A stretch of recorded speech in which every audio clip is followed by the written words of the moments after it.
হ্যাঁ,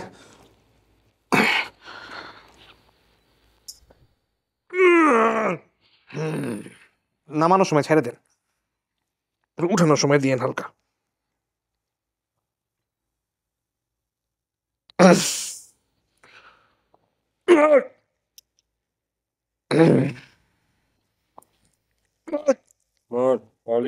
নামানোর সময় ছেড়ে দেন, নাহলে আমার লোড পড়ে না হাতে। তো দেখেন ইচ এন্ড এভরি রেপসে আমি স্লো নেগেটিভ করতেছি, তার মানে স্লো নামাচ্ছি, কারণ এইটা যদি আমরা না করি তাহলে প্রপার মাসেল ব্রেকডাউন হয় না, গ্রোথ রয়ে যায়। তো এরপরে এখন আমি করবো ড্রপ সেট, কারণ আমার কাছে মনে হলো যে আমার লাস্টের কিছু রেপস আমার প্রপার ফিল হয়নি, সো আমি ওয়েট ড্রপ করে ওই রেপস গুলো কাভার দেওয়ার চেষ্টা করলাম।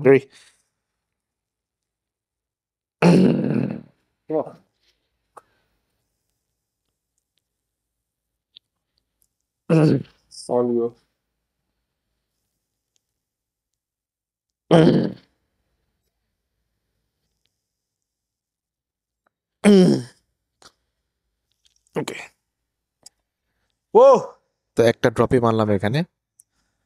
ওহ, না, আম ডান। এরপরে আমি একটু পানি খেলাম, কারণ হাইড্রেশন অনেক ইম্পর্টেন্ট, এটা আপনারা জানেন, সবসময় আমি আমার সব ভিডিওতে বলি। এরপরে আমি চলে গেলাম ট্রাইসেপ স্ট্রেইট বার প্রেস ডাউনে। এটা আমার কাছে আমার অনেক ফেভারিট একটা এক্সারসাইজ, কারণ ট্রাইসেপে তিনটা হেডে এটা খুব ভালোভাবে লাগে। আমি ট্রাইসেপের ব্যায়াম যেই ব্যায়ামই করি আমি এটা দিয়ে আগে, সো এটা আমরা 3 সেট যাবো, প্রতিটা সেটে আমরা প্রগ্রেসিভ ভাবে ওয়েট বাড়াবো, বাট মেক শিওর যাতে আমাদের ফর্ম ঠিক থাকে। সো এখানে আমরা প্রথম ওয়ার্ম আপ সেটে 15 থেকে 16 রেপস দিব। এরপর আমি সেকেন্ড সেট মারলাম, সেকেন্ড সেটেও আমার রেপস থাকছিল 10 থেকে 12।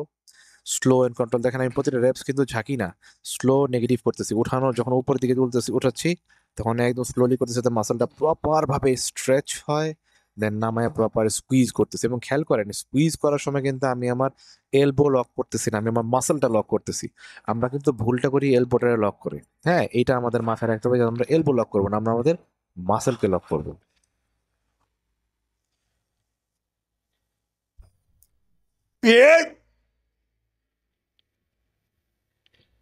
তো ফাইনাল সেটে আসলাম। ফাইনাল সেটে আমরা একদম full all out stack. Camera অ্যাঙ্গেলের কারণে আমি আপনাদেরকে ওয়েটটা দেখাতে পারিনি, বাট মোটামুটি হেভি ছিল, বাট আমি ট্রাই করেছি আমার যতটুকু সম্ভব ফুল রেঞ্জ অফ মোশন করার। আপনারা আমার চেহারা এক্সপ্রেশন দেখলে বুঝতে পারবেন যে কি পরিমাণ ওয়েট হেভি ছিল।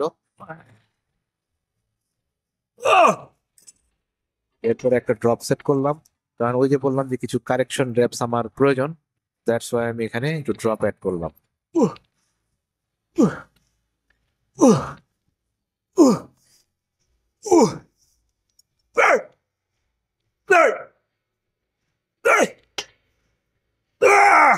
একদম টিল ফেলিয়ার পর্যন্ত গেলাম এই ড্রপ সেটটা।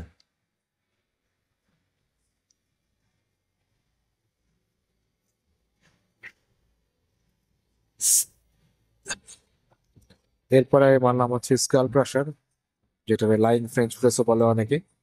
এটাতে আমার সেম ফর্মুলা, স্লো নেগেটিভ নামাচ্ছি, একেবারে স্লো। আমি কপাল বরাবর না, কপাল থেকে একটু পিছনে মাথার পিছন দিকে নামাইতেছি টেলফোটাকে রেখে। আপনারা ভিডিওতে খেয়াল করে দেখেন যে আমার পাটটা কিন্তু কপালের উপরে না, মাথার পেছনের দিকে ফেলাইতেছি, কপাল থেকে সরায়। হ্যাঁ, এটা আপনারা এভাবে ট্রাই করতে পারেন, এতে এলবোতে প্রেশার কম আছে, মাসেল প্রপার স্ট্রেচ হয়।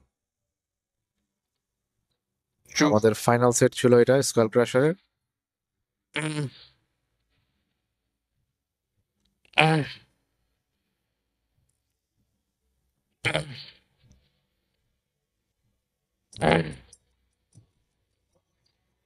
ওকে,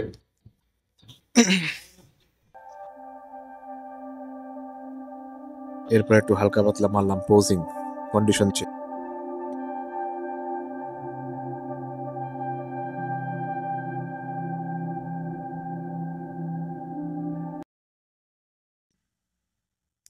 এরপরে আমি রোপ হ্যামার কার্ল এবং রোপ ওভারহেড এক্সটেনশন দিয়ে আজকের আমাদের ট্রাইসেপ এবং বাইসেপের শেষ এক্সারসাইজ করলাম।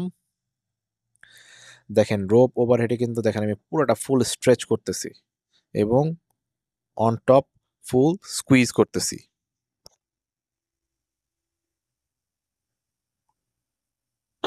That's it for today, thanks for watching.